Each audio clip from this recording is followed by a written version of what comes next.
மாறாக ஏளனமும் அவமானமும் தான் மிஞ்சியது. ராத்திரி படுக்கும்போது விடிந்தால் என்ன பிரச்சனை வருமோ என்று பயந்து நடுங்குகிறாய். ஆனால் இன்று உனக்கு ஒரு நற்செய்தியை கொண்டு வந்திருக்கிறேன். உன் துன்பத்தின் நாட்கள் முடிவுக்கு வரப்போகிறது. எகிப்தில் என் மக்கள் பட்ட கஷ்டத்தை நான் பார்த்தேன். அவர்கள் கூக்குரலை கேட்டேன்.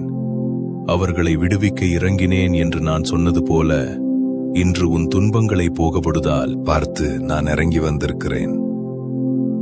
உன் கண்ணீர் என் துருத்தியில் இருக்கிறது. உன் பெருமூச்சுகள் என் காதில் விழுந்தது. இப்போது நான் சொல்லப்போகும் வார்த்தையை உன் இருதயத்தில் எழுதிக்கொள். இது சாதாரண வார்த்தை அல்ல, உன் வாழ்க்கையையே மாற்றக்கூடிய வல்லமை வாய்ந்த வார்த்தை. இதை மட்டும் நீ பிடித்துக் கொண்டால் போதும். எந்த சூழ்நிலையும்